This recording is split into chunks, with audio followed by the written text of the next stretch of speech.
할렐루야. 오늘 룻기 3장을 봅니다. 3장 1절에서 13절까지 말씀을 같이 읽겠습니다. 룻기 3장 1절에서 13절입니다.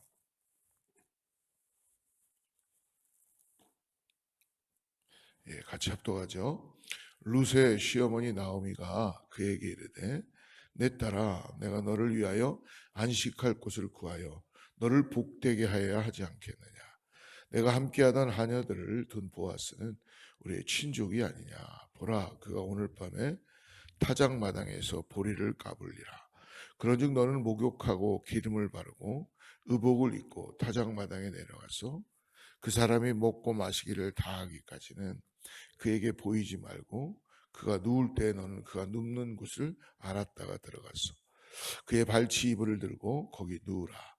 그 안에 할 일을 내게 알게 하리라 하니 루시 시어머니에게 이르되 어머니의 말씀대로 내가 다 행하리이다 하니라. 그가 타작마당으로 내려가서 시어머니의 명령대로 다 하니라. 보아스가 먹고 마시고 마음이 즐거워 가서 곡식단 더미의 끝에 눕는지라. 룻이 가만히 가서 그의 발치 이불을 들고 거기 누웠더라. 밤중에 그가 놀라 몸을 돌이켜 본즉 한 여인이 자기 발치에 누워 있는지라. 이르되 내가 누구냐 하니 대답하되 나는 당신의 여종 루시오니 당신의 옷자락을 펴 당신의 여종을 덮으소서. 이는 당신이 기업을 물을 자가 되민이이다 하니 그가 이르되 내 딸아 여호와께서 내게 복 주시기를 원하노라. 내가 가난하건 부하건 젊은 자를 따르지 아니하였으니 내가 베푼 인애가 처음보다 나중이 더하도다. 그리고 이제 내 딸아 두려워하지 말라. 내가 내 말대로 내게 다 행하리라. 내가 현숙한 여자인 줄을 나의 성읍 백성이 다 아느니라. 참으로 나는 기업을 물을 자이나 기업 물을 자로서 나보다 더 가까운 사람이 있으니 이 밤에 여기서 머무르라. 아침에 그가 기업 물을 자의 책임을 내게 이행하려 하면 좋으니 그가 그 기업 물을 자의 책임을 행할 것이니라. 만일 그가 기업 물을 자의 책임을 내게 이행하기를 기뻐하지 아니하면 여호와께서 살아계심을 두고 맹세하노니 내가 기업 물을 자의 책임을 내게 이행하리라. 아침까지 누워 있을지니라 하는지라. 하나님은 우리의 삶을 계획하십니다. 하나님은 또한 우리의 삶을 인도해 가십니다. 우리는 때때로 고난인 것 같고 걱정이고 근심이고 불안이지만 하나님의 그 비하인드 스토리의 계획을 우리가 다 알 수만 있다면 아마 오늘 우리가 찬양했던 것처럼 주님의 날개 아래 우리를 품으시고 우리를 안식하게 하시는 은혜가 나타나게 될 줄을 믿습니다. 오늘 이 새벽에 우리가 우리의 마음을 들여서 하나님 내가 주님 안에서 안식하기를 원합니다. 도와주세요. 여러 가지 상황과 환경과 내 몸조차도 힘들지만 내가 주님의 그 품 안에서 안식하고 나를 주님의 옷자락으로 덮어주셔서 치료하여 주시고 함께하여 주시옵소서라고 고백할 때에 하나님은 우리를 인도해 가시는 은혜를 깨닫게 하시고 알게 해주실 줄 믿습니다. 하나님의 일은 하나님이 혼자서 다 하실 수 있으신 분이죠. 그러나 하나님은 오늘 우리의 같이 동역하시기를 원하시는 하나님의 계획이 있다는 걸 잊지 마시기 바랍니다. 그러므로 오늘 우리는 그냥 손 놓고 하나님의 은혜를 주시니까 그냥 다 이루어지겠지가 아니라 기도하고 준비하고 계획하고 그리고 그 일을 이루시는 분은 하나님이시다라는 믿음을 갖는 것입니다. 우리가 계획하고 준비하는 것 해야 된다는 말씀이죠.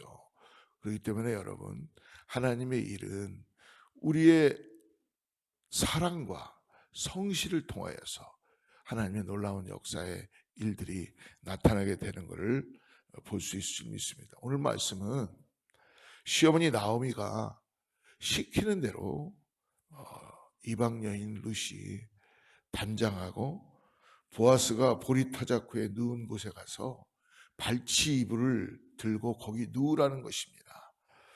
어떻게 보면 이방 여인에게는 이게 특히 여인에게는 젊은 여인에게는 굉장히 쉽지 않은 일이죠.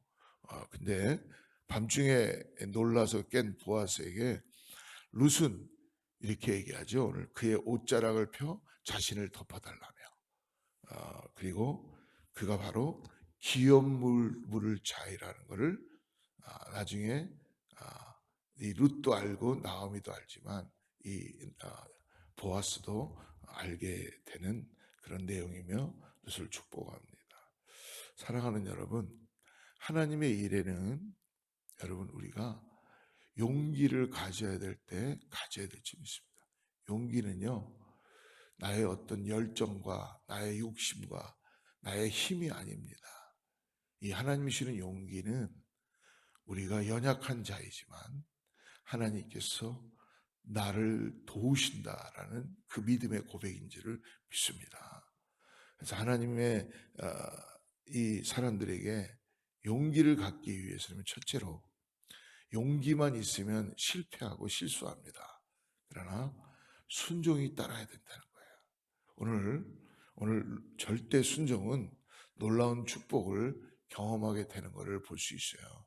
나오미는 며느리 룻을 보아스와 지금으로 얘기하면 재혼시키기 위해서 보아스가 자고 있는 타작마당에 룻을 보내서 그 발치이불을 들고 거기 누워라라고 이렇게 자세하게 설명을 해주죠. 이런 제안이 이방 여인인 룻에게는 엄청난 어떻게 보면은 모험이 될 수도 있고 그리고 생소하고 수치스러운 일이 될 수도 있습니다. 잘못하면은 돌에 맞아 죽어야 되는 일이 나타날 수도 있어요. 하지만 룻은 어떻게 합니까? 시어머니 나오미의 이 말에 의심하거나 하지 않겠다는 것이 아니라 그는 절대적인 순종 그리고 자기의 의심과 염려를 버리고 믿음으로 순종하지요. 어떻게 이렇게 가능할 수 있을까? 이 말씀을 놓고 한번 고민해 보며 묵상해 봤어요. 나라면 가능할까? 그러나 이 말씀의 비하인드의 그 스토리는 성경에 다 나와 있지는 않지만 오늘 룻은 나오미를 신뢰하고 믿은 것이 아니라 나오미의 하나님을 그는 믿고 의지하고 따라가는 것이죠. 그래서 그런 고백을 했잖아요. 이방에서 그 모압 땅에서부터 베들레헴으로 돌아올 때에 돌아오지 말아야 되지요. 흉년이 들었던 그 땅, 풍년이라고 하지만 베들레헴이라는 그 땅은 자기에게는 어떻게 보면 자기에게 이방 땅이 되는 거죠. 돌아올 때 어머니의 하나님이 나의 하나님이십니다라는 이 고백을 하는 것은 나오미의 신앙을 신뢰하는 거고 따라가는 거죠.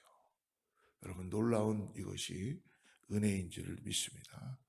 모든 계획을 준비한 것은 나오미였지만 그 결과는 지금 어떻습니까?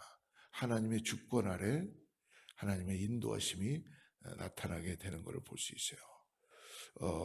룻이 부끄러움을 무릅쓰고 보아스에게로 가서 청혼한 이유가 1절에 나와 있습니다. 1절 룻의 시어머니 나오미가 그에게 이르되 내 딸아 내가 너를 위하여 안식할 곳을 구하여 너를 복되게 하여 하지 않겠느냐. 내가 함께하던 하녀들을 둔 보아스는 우리의 친족이 아니냐. 그러니까 나오미도 룻이 어느 밭에 가서 이삭을 주워 갖고 왔는데 너무 많은 양을 주워 갖고 온 거죠. 깜짝 놀랐는데 도대체 누구의 밭에 갔느냐? 보아스라고 하는 그 순간 아마 나오미는 하나님의 인도하심을 아마 고백하게 될 수밖에 없었을 것입니다.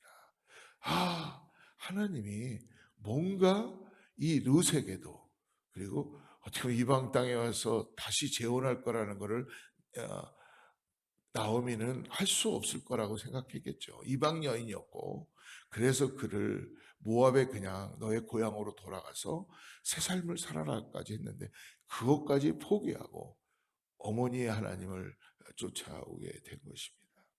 나오미는 가문의 의무와 권리를 이행할 기업 물을 자, 즉 고엘에 대해 알고 있었어요. 그래서 덕망 있는 보아스의 결정에 모든 것을 맡기게 되는 것입니다. 결국 나오미의 믿음과 룻의 순종이 합력하여 선을 이루게 되는 것이죠. 더 나아가서 룻의 사랑과 성실입니다. 여러분, 오늘 우리가 하루를 사는데 하나님은 의심의 안개를 거치시고 오늘 우리의 감정이 주어지는 대로 살지 말고 하나님의 그 임재 앞에서 기도하고 성실함과 그리고 더 나아가서 사랑으로 이 룻의 나오미를 사랑하는 마음이 있었기 때문에 하나님을 사랑하는 마음이 있었기 때문에 그가 이런 희생을 할 수 있게 되는 것이죠. 성실하게 그것도 아침부터 저녁까지 이삭을 주었다고 나와 있죠. 한 에밧을 주었다는데 5일치를 먹을 만큼을 준 거예요. 그러니까 나오미가 깜짝 놀란 거죠. 그거는 보아스가 허락했기 때문에 그렇게 만들어졌잖아요. 하나님이 역사하시는 겁니다. 왜요? 하나님이 그냥 하신 것이 아니라 룻의 그 성실함, 순수함, 사랑을 보게 된 거예요. 세상 사람들은 뭐 그렇게까지 하고 살아. 당신 바보 아니야? 왜 그래야 돼? 뭐하러 거기 그 아무 힘도 없고 이제 아무것도 없는 시어머니를 쫓아가. 가지 마세요. 누구나 다 그런 선택을 하겠죠. 그러나 룻은 오늘 성경에서 우리에게 말씀해 주는 건 뭐냐? 하나님을 깨닫고 나니까 예수 그리스도를 만나고 나니까 나에서 너를 위한 삶을 살게 되는 그리스도의 십자가의 은혜를 깨닫게 된다는 거예요. 오늘 저도 회개합니다. 과연 나는 목회를 하면서 성도님들을 목양을 하면서 나는 정말 당신들을 위해서 너를 위해서 그리스도의 복음을 얼마만큼 나눴는가? 아니면 내가 지금 목회하면서 목양하면서 나의 감정, 나의 기분, 나의 어떤 거로 인하여서 내가 그것을 아집을 부리고 고집을 부리는 것들은 혹시 있지 않는가? 여러분 굉장히 우리는 이걸 오늘 한번 기도해 봐야 할 필요가 있다고 생각합니다. 오늘 주님은 만약에 예수님께서 당신을 드러내기 위해서 이 땅에 오셨다면 십자가로 안 가셨죠. 왕이신데요. 구원자이신데요. 근데요, 우리를 너무나 잘 아시기 때문에 천하디천한 증오받은 아무도 지고 싶지 않은 십자가로 묵묵히 가신 것이죠. 왜요? 아버지 하나님을 믿었기 때문에 부활의 영광을 볼 수 있는 아버지 하나님을 그는 믿었던 것이죠. 오늘 우리가 누구를 믿고 성실과 사랑으로 살아갈 수 있는가를 다시 한번 깨닫고 나가는 저와 여러분 되기를 축복합니다. 오늘 7절부터 13절에 보니까 보아스가 어떤 일이 벌어집니까? 자신의 이익보다 율법에 근거한 공의를 먼저 생각하고 있죠. 깜짝 놀랄 일이지만 보아스는 그러므로 축복의 통로가 됩니다. 놀라운 일이죠. 여러분, 하나님 앞에 순종할 때 오늘 축복의 통로로 하나님이 보아스를 사용하는 것을 우리에게 보여주세요. 보아스는 밤중에 발치에 누워있던 이방 여인 룻의 갑작스러운 청혼을 받은 거예요. 청혼. 당황하지 않을 수가 없었지만 지금 어떻게 해요? 당황하지 않고 있습니다. 또한 룻을 아내로 받아들였다가는 어떻게 보면은 굉장히 소문도 이상하게 날 수 있을까? 지탄의 대상이 되지 않을까? 자기 동네에서 전혀 그런 거를 두려워하거나 그는 어려워하지 않고 있습니다. 염려하지 않습니다. 계산하지 않습니다. 사랑하는 성도 여러분, 그리스도 안에서 사랑은 두려워하지 않는 것입니다. 염려하지 않는 것입니다. 그리고 오래 참는 것입니다. 견디는 것입니다. 그래서 보아스는 룻의 청혼을 오늘 자기의 인간적인 어떤 그런 관점보다는 오늘 13절에 보십시오. 이 밤에 여기서 머무르라. 아침에 그가 기업 물을 자의 책임을 내게 이행하려 하면 좋으니. 무슨 말씀입니까? 룻이 왔어요. 머무르라고 하면서 자기보다 먼저 친족이 위에 사람이 있는 거예요. 이 사람이 고해를 하겠다고 그러면은 롯을 자기의 신부로 맞이할 수가 없는 거예요. 자기가 기업 물을 자가 되진 않는데 하나님의 섭리가 얼마나 놀라우냐면 이렇게 얘기하죠. 그가 그 기업 물을 자의 책임을 행할 것이니라. 만일 그가 기업 물을 자의 책임을 내게 이행하기를 기뻐하지 아니하면, 그걸 안 하겠다고 하면은 율법에 어떻게 되어 있냐면 다음 사람이 하는 것입니다. 그게 바로 보아스입니다. 여호와께서 살아계심을 두고 맹세하노니 내가 기업 물을 자의 책임을 내게 이행하리라. 아침까지 누워 있을지니라 하는지라. 여러분, 룻이 이런 얘기를 들었을 때 얼마나 안정감을 가졌을까요? 이거죠. 내가 당신을 끝까지 책임지겠습니다. 어떻게 보면 룻에겐요, 지금 아무것도 의지할 데가 없고, 어떻게 보면은 하늘 아래 자기가 하나 의지할 거는 나오미 시어머니인데요. 시어머니도 지금 나이 들어서 일도 못하고 굶어 죽게 생긴 상황이에요. 남편도 죽고 두 아들도 다 죽고. 그런데 오늘 룻이 그런 상황인데도 하나님의 은혜가 페이버가 임하는 거예요.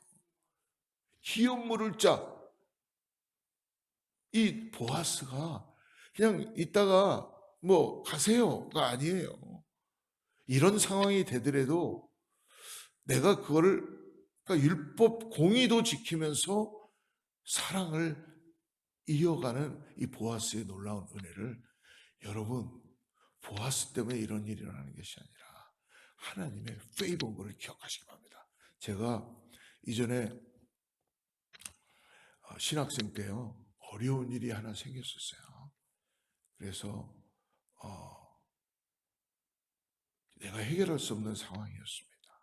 그런데 어떤 한 집사님이 저의 소식을 듣고 만났습니다. 그래서 그 문제만 해결해 주시면 되는데 그분이 걱정하지 마십시오. 내가 이 일이 안 되더라도 내가 당신이 이 일을 다 이행할 수 있도록, 이루어질 수 있도록 끝까지 도와주겠습니다. 그 사람은 그 일을 자기의 소관이 아니더라도 다른 사람에게까지 전화까지 해서 그 사람을, 나를 도와줄 수 있게끔 끝까지 일을 진행해서 그 일이 정말 하나님의 은혜로 이루어진 적이 있었습니다. 여러분, 이건 하나님의 페이버입니다. 하나님의 손이 움직이시는 거예요. 우리 인생이요, 그런 일들이 지금 이루어지고 있다는 걸 잊지 마시기 바랍니다. 그래서 우리는 내가 무엇을 했다고 생각하지 마시고 오늘 하나님의 영광을 위하여서 살아가야 될 줄을 믿습니다. 사랑하는 성도 여러분, 오늘 이 어떤 변명이나 망설임 없이 합법적이고 적극적으로 책임을 이행하겠다고 약속하는 이 보아스, 이것이 하나님의 헤세드, 이유 없는, 아무 근거 없는 은혜라는, 인애예요. 인애하신 우리 주여 내 말 들으사. 인애하신 구세주, 사랑과 성실과 모든 걸 끝까지 책임져 주시겠다고 고백하는 이 하나님의 은혜가 지금 우리가 생각하는 초월한 인애, 헤세드 나타나게 된다는 거예요. 할렐루야. 사랑하는 성도 여러분, 오늘 사심없이 의를 구할 때에 하나님의 인애하신 손길이 저와 여러분 가운데 나타나게 될 줄을 믿습니다. 오늘 결정적인 어려운 문제를 만날 때 여러분, 오늘 어떤 원칙과 기준을 가지고 대할 것입니까? 나의 감정과 나의 상황으로는 그 문제를 풀어갈 수 없습니다. 오늘 주님을 바라보십시오. 그리고 주님의 그 날개 위에 여러분, 우리를 덮어주시기 위하여서 다시 한번 주님께 구하고 주님 안에 우리가 안식하기를 축복합니다. 근데요, 거기에는 뭡니까? 사랑과 성실로, 그리고 기다림이 있었다는 거예요. 우리가 준비하고 계획하지만 하나님의 역사하심을 통하여 하나님의 때가 있다는 걸 잊지 마시고 기다림을 통해서 나아가다 보면 하나님의 놀라운 일을 이루실 줄을 믿습니다. 기도하겠습니다. 하나님 아버지 감사합니다. 세상에는 많은 교훈과 방법이 있지만 우리들의 행동과 판단의 근거는 언제나 하나님의 말씀 앞에 있는 줄을 믿습니다. 어느 상황에서든지 하나님의 원하시는 뜻에 내가 초점을 맞추고 아버지의 뜻에 나아가는 은혜가 있게 하여 주시옵소서. 하나님, 오늘도 주님의 그 헷세대의 사랑을 우리가 믿음으로 바라보고 준비하고 사랑과 성실로 아버지 모든 일에 하나님의 은혜를 구하며 나가기를 원합니다. 우리를 주님의 날개 아래 덮어주셔서 이 땅을 살아가면서 소망이 되시는 예수 그리스도를 믿음으로 바라보고 나가는 귀한 삶이 되게 하여 주시옵소서. 예수님의 이름으로 간절히 기도드립니다.